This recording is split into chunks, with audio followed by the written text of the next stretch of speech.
Hello students, welcome to the digital signal processing course. In this course, we are going to learn the unit number 3 with the name of the topic, that is DFT, that is discrete Fourier transform.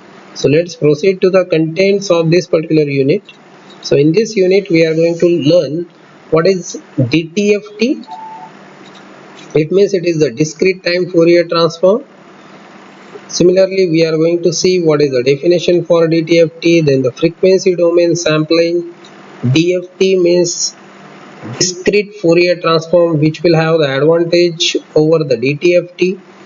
Next is the properties of the DFT: circular convolution, linear convolution, computation of linear convolution using circular convolution, that too by using mostly concentric circle method. Then the FFT, that means it is the fast Fourier transform, decimation in time and decimation in frequency, that is also called as a DIT and DIF using radix to FFT algorithm.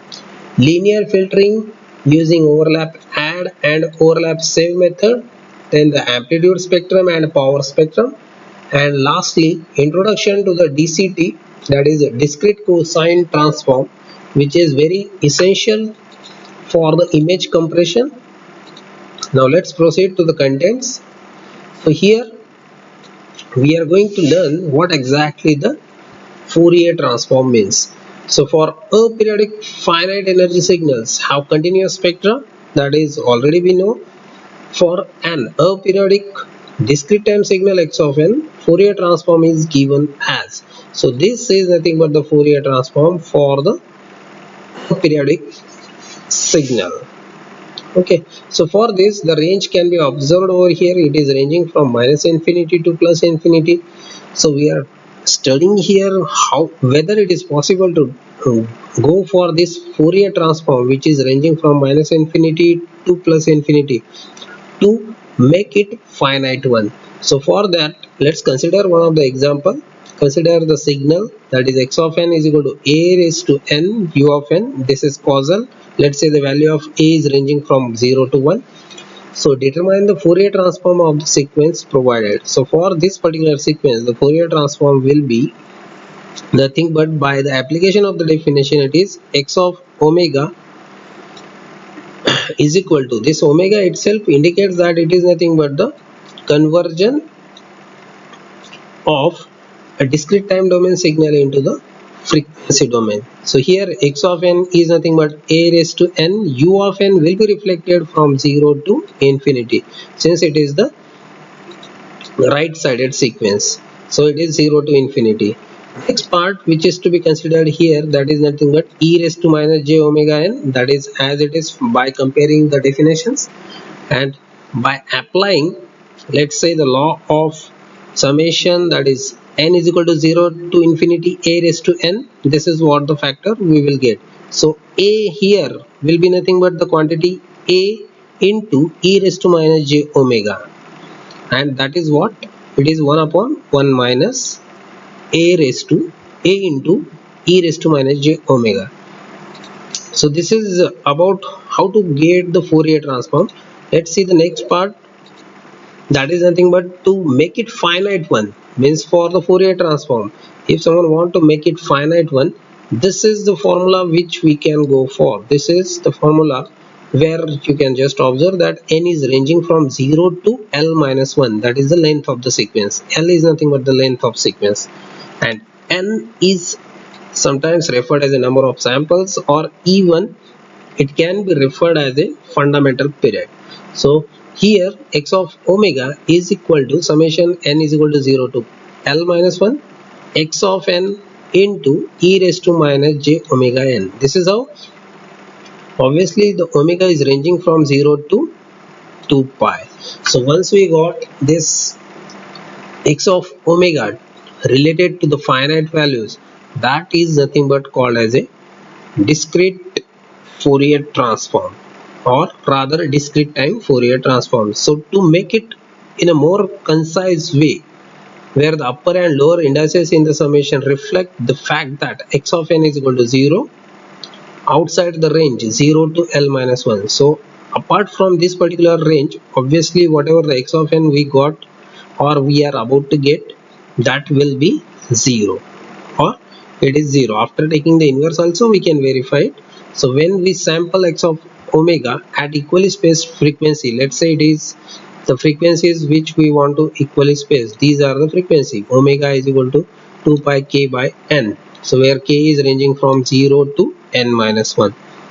So where capital N is greater than L, the resultant samples are. So this is nothing but the resultant sample. So that is nothing but x of k. K means here value of omega at specific instant, that is nothing but the k. So x of 2 pi k by n, summation n is equal to 0 to L minus 1, x of n into e raised to minus j 2 pi k n by n. So this particular value is simply replaced over here as a omega. So omega is 2 pi k n by n, 2 pi k by n. Now once we got this particular thing, then we can just summarize this formula in a shorter way by replacing L is equal to N. So it can be summarized in a shorter way like x of k, that is a DFT of sequence x of n, is given by summation n is equal to 0 to n minus 1 e raised to minus j 2 pi k n by capital N, where k is ranging from 0 to n minus 1. This is what DFT is. Okay, now let's consider the next part of this DFT. So for this next part, if we want to find out, let's say, the x of n from x of k, this is how we can deal up with the IDFT concept. So when we say this is what the DFT for a sequence x of n, how to get it from 0 to n minus 1 with the variation of k, that is why it is called as a x of k. Now from the DFT, whether we are in a position to recover back or reconstruct back the x of n, that is the original sequence, yes, it is possible. So for that one we need to refer this IDFT formula, that is nothing but inverse discrete Fourier transform. So here x of n is equal to 1 upon capital N, summation k is equal to 0 to n minus 1, x of k, obviously it is the DFT e raised to j 2 pi kn by n. So here the points of differences are, we are getting here the x of n.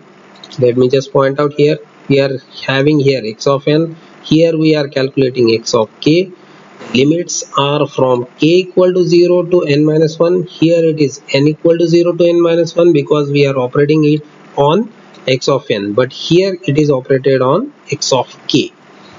Values are to be differing at different instants based on the k, but here it is based on the value of n, since we are in interest to calculate the x of n. And obviously the next and the important part, that is nothing but negative sign is provided over here for the imaginary term, that is j 2 pi kn by n, but here it is positive value e raised to plus j. So that these are some of the difference points between the DFT calculation and IDFT calculation. So in the next lecture we are going to see how to calculate the DTFT as well as the DFT, and what are the different simplified method to calculate the DFT and IDFT of the sequence, like the concentric circle method, or even by putting the values in the formula also how to calculate it. So thank you everyone, thank you very much.